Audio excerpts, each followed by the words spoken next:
Bonjour, je m'appelle Luc Griffet, je suis dans une affaire de marketing de réseau depuis plusieurs années et je suis passionné par tout ce qu'elle apporte aux gens dans tous les piliers de leur vie, santé, famille, profession, relations, finances, etc. Et ma tâche ici va consister à vous aider et à aider aussi votre sponsor à acquérir les bons outils et les bons savoir-faire pour atteindre vos buts dans votre affaire. Alors, votre sponsor a déjà entamé ce travail avec vous, du moins je le suppose, et vous venez de démarrer, donc félicitations.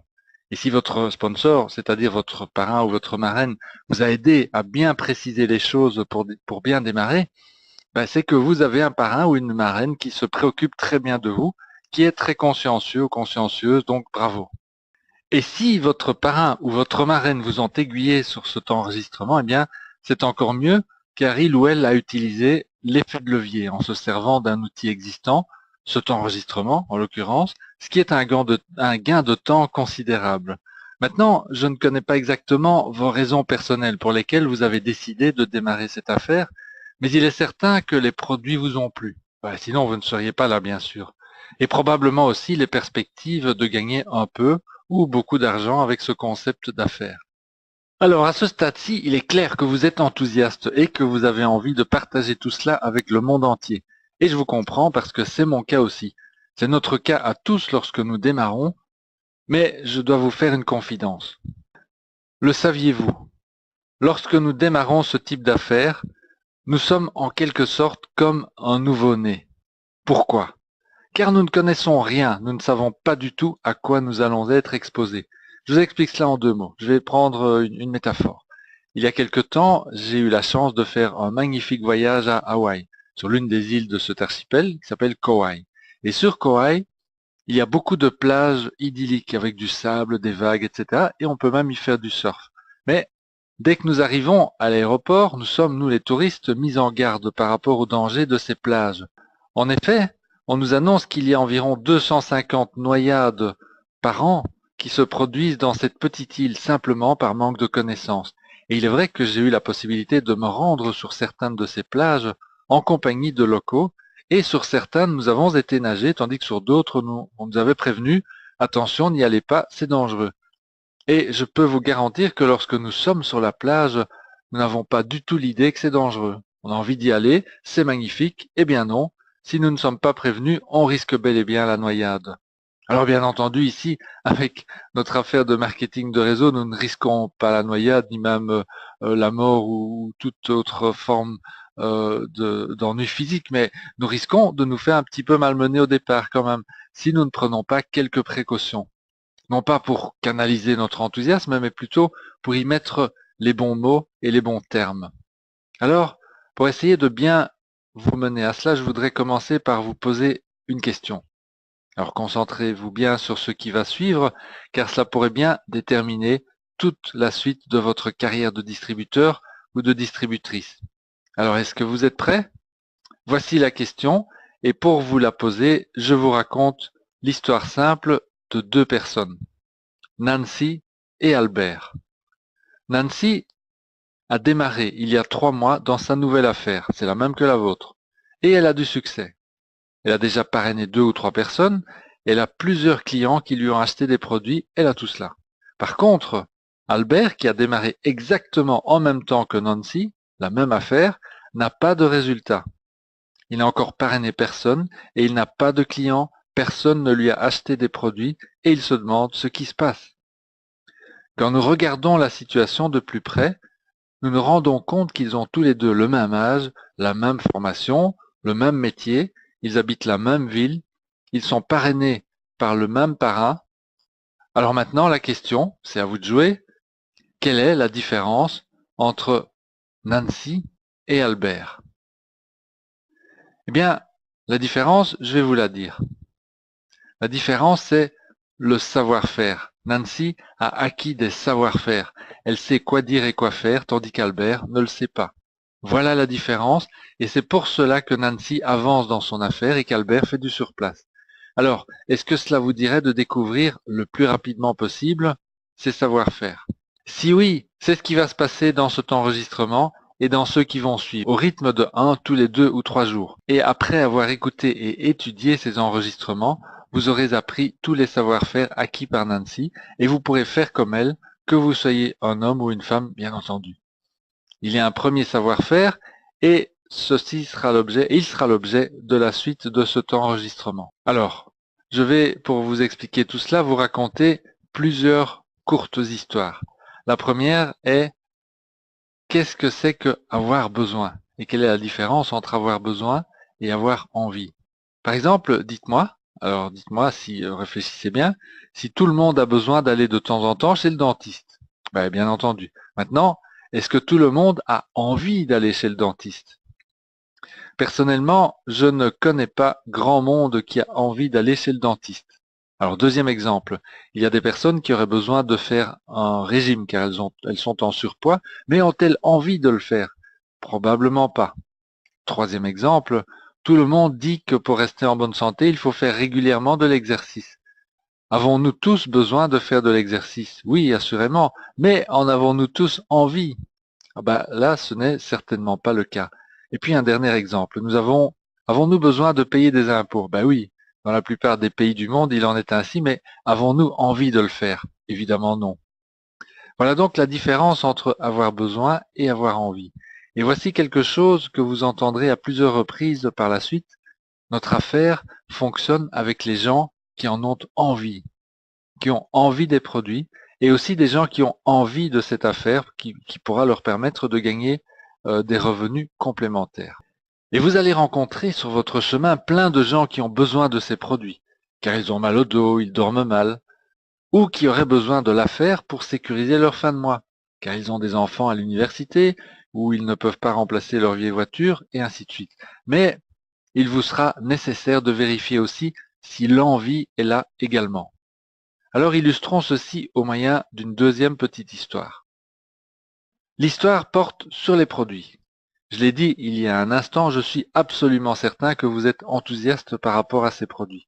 Et il est vrai que lorsque nous entendons les témoignages, et j'en ai déjà entendu personnellement beaucoup, je continue à entendre des témoignages parfois époustouflants, et donc nous avons vraiment envie de partager ces produits avec un maximum de gens. Ceci dit, posons-nous la question, que va-t-il se passer, ou peut-être que s'est-il déjà passé, lorsque vous rencontrez des proches de la famille ou bien des amis en rentrant chez vous? Ça vous est peut-être déjà arrivé au moment où vous écoutez cette histoire. Alors lorsque vous rentrerez chez vous, voici ce qui va probablement se passer. Supposons que l'un de vos oncles soit chez vous à la maison, au moment où vous rentrez de la réunion dans laquelle vous avez découvert cette fabuleuse affaire. Et votre oncle se met à se plaindre de problèmes aigus de sciatique. Je viens de subir une crise, c'est au moins la deuxième en 2 semaines, je n'en peux plus. Voilà plus de 10 ans que ça dure, je suis au bout du rouleau. Évidemment, vous vous dites immédiatement, mais j'ai d'excellents produits qui vont l'aider à cela. Et vous vous êtes emballé à l'idée de pouvoir aider votre oncle. Et donc vous lui dites, mais cher oncle, ça tombe bien, je viens justement de découvrir quelque chose qui pourrait t'aider à soulager tes douleurs. Et il vous répond, oh, tu sais, mon père a eu des sciatiques toute sa vie, mon grand-père et mon arrière-grand-père aussi, et donc c'est héréditaire, j'aurai moi aussi des sciatiques toute ma vie. Donc, votre oncle vous a montré qu'il avait certainement besoin de certains de vos produits, mais il vient aussi de vous signifier très clairement qu'il n'a pas vraiment envie d'aller mieux et donc de se les procurer. Et rappelez-vous, notre affaire ne se fait uniquement qu'avec des gens qui en ont envie. Alors, il y a une question magique à poser pour vous protéger du rejet ou des réactions négatives qui pourraient survenir si vous parliez trop vite de votre solution. Et voici la question à poser avant de parler de vos produits. La question c'est, aimerais-tu faire quelque chose par rapport à cela? La question est magique car elle vous met à l'abri de tout rejet tout en vous permettant de vérifier si votre interlocuteur qui a besoin a en même temps envie et vous évite donc bien des désagréments inutiles. Alors dans notre exemple de l'oncle, il n'est simplement pas prêt à s'intéresser à vos produits car il n'a pas réellement envie de faire quelque chose pour améliorer sa situation et c'est parfaitement OK. Alors une troisième histoire qui ressemble à la précédente, mais cette fois-ci, nous voyons comment cela marche avec le concept de l'affaire.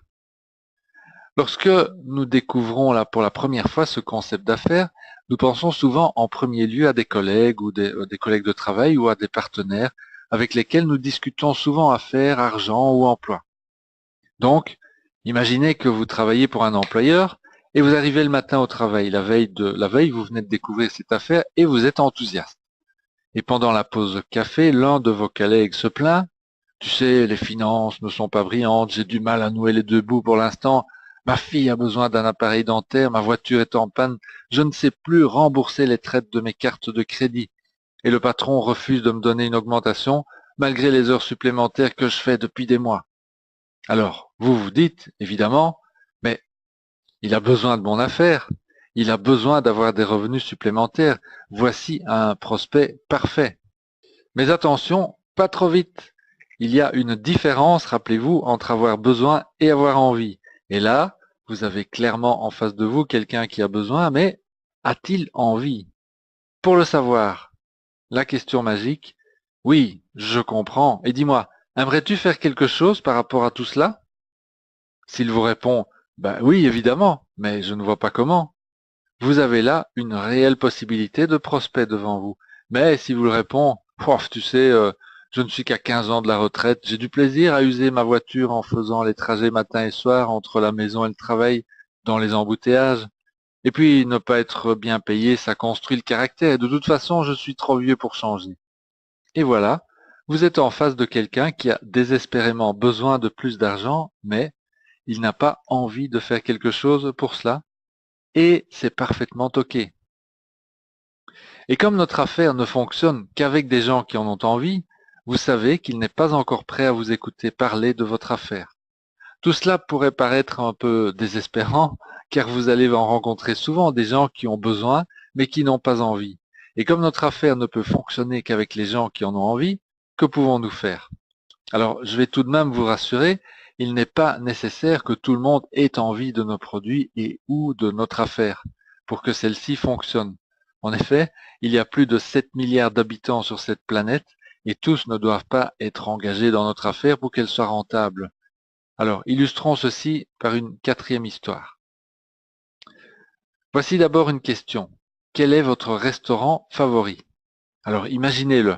Moi, lorsque j'habitais à Bruxelles, mon restaurant favori, c'était Comme chez soi. À l'époque, il y avait même 3 macarons au Michelin. Évidemment, je n'y allais pas toutes les semaines, mais de temps à autre. Et j'y emmenais de temps à autre les membres de mon équipe, une fois par an pour notre dîner annuel. C'était un restaurant fantastique. Et évidemment, j'en parlais à tout le monde. Donc, avez-vous imaginé votre propre restaurant favori? Alors, il est certain que nous aimons en faire la promotion auprès de nos relations et nous aimons qu'ils y soient bien traités comme nous l'avons été. C'est quelque chose de tout à fait naturel. Donc, nous leur recommandons le restaurant. Ceci dit, certains s'y rendront, d'autres pas. Mais lorsqu'ils y vont, êtes-vous payé pour cela? Bien sûr que non. Vous ne serez pas payé lorsque certains de vos amis auront été dans ce restaurant. Finalement, le restaurant continuera à fonctionner, alors que si je prends mon exemple de Bruxelles, il y a probablement 99,8% des habitants qui n'iront jamais dans ce restaurant. Et malgré cela, ce restaurant fait-il de bonnes affaires? Oui. Alors, est-ce que votre restaurant favori, malgré que plus de 99% des gens de la région n'iront jamais, votre restaurant fait-il et fera-t-il de bonnes affaires? Oui, probablement. Vous voyez que ces restaurants n'ont pas besoin de faire du racolage sur leur trottoir pour faire de bonnes affaires. Du style venez goûter nos desserts, aujourd'hui journée exceptionnelle, vous pouvez manger 2 entrées pour le prix d'une. Alors, quelques personnes chaque jour suffisent à faire fonctionner leur affaire, et c'est la même chose pour nous. Vous voyez, le fait de vous concentrer sur les gens qui ont vraiment envie de cette affaire suffit largement pour vous permettre de faire de très très bonnes affaires. Alors maintenant, il y a une dernière histoire que je dois vous raconter pour vous montrer que c'est plutôt encourageant et facile de faire cette affaire dès que nous avons le bon point de vue. Je vais vous demander d'imaginer pendant quelques secondes que notre affaire consiste simplement à trouver des gens qui se prénomment Bob. Et notre affaire grandira chaque fois que nous ou quelqu'un de notre équipe trouvera une nouvelle personne qui s'appelle Bob. et qui accepte de nous rejoindre dans notre affaire. Nous ne pouvons pas parrainer ni avoir de clients qui ne se prénommeraient pas autrement, plutôt qui se prénommeraient autrement que Bob. Alors maintenant, imaginez que vous veniez chez moi et vous me dites, tiens, mais Luc, quel est ton prénom? Ben, c'est Luc. Alors vous me dites, mais est-ce que tu n'aurais pas envie de t'appeler Bob? Ce serait plus facile pour moi si tu t'appelais Bob. Tu ressembles bien à un Bob. Est-ce que tu te sens comme un Bob? D'ailleurs, regarde, j'ai amené ici avec moi un formulaire pour modifier ton nom en Bob. Et je vais t'emmener dans un séminaire qui s'appelle Changer son nom en Bob. Évidemment, vous ne feriez jamais une chose pareille et vous chercheriez simplement d'autres personnes qui se prénomment réellement Bob. Ou même, vous pourriez, avec un peu de pratique et d'entraînement, me demander, tiens mais au fait Luc, connaîtrais-tu quelqu'un qui s'appelle Bob? Et je pourrais répondre, oui, je connais un tel et il se prénomme Bob. Et je vous les aurais donnés en référence. Et votre affaire avancera comme ça et deviendra rapidement très prospère. En résumé, qu'avons-nous vu au travers de ces 5 histoires? Premièrement, notre affaire ne fonctionne qu'avec des gens qui ont envie de cette affaire ou simplement des produits et pas avec des gens qui en ont uniquement besoin. Il est donc critique d'apprendre à faire la distinction et l'une des façons de le faire, c'est de poser la simple question lorsque quelqu'un se plaint à vous, aimerais-tu ou aimeriez-vous faire quelque chose par rapport à cela? C'est la question magique et vous aurez alors en face de vous soit quelqu'un qui a besoin et qui a envie, soit quelqu'un qui a juste besoin mais qui n'a pas envie. Et vous saurez quoi faire en chaque circonstance. Dans le premier cas, bien, vous proposerez à la personne de découvrir votre affaire et dans le deuxième cas, vous ne le ferez pas car vous savez que cela ne servira à rien. Alors dans le prochain enregistrement, nous découvrirons d'autres moyens de trouver les gens qui en ont envie sans crainte d'être rejetés ou bien d'être pris pour un important. En attendant, je vous invite à vous entraîner sur le terrain en rentrant chez vous tout à l'heure. Écoutez les gens qui se plaignent et ensuite posez-leur la question magique. Tiens, mais voudrais-tu faire quelque chose par rapport à cela? Et puis, observez la réaction. Vous serez gagnant à tous les coups, puisque soit il rejoindra votre affaire, soit il arrêtera de se plaindre devant vous. Je vous souhaite un bon démarrage dans votre affaire et je vous donne rendez-vous dans le prochain enregistrement. Restez bien en contact avec votre parrain ou votre marraine, puisque c'est avant tout lui ou elle qui a les moyens de vous aider à bien progresser et à atteindre vos buts dans votre affaire. À bientôt.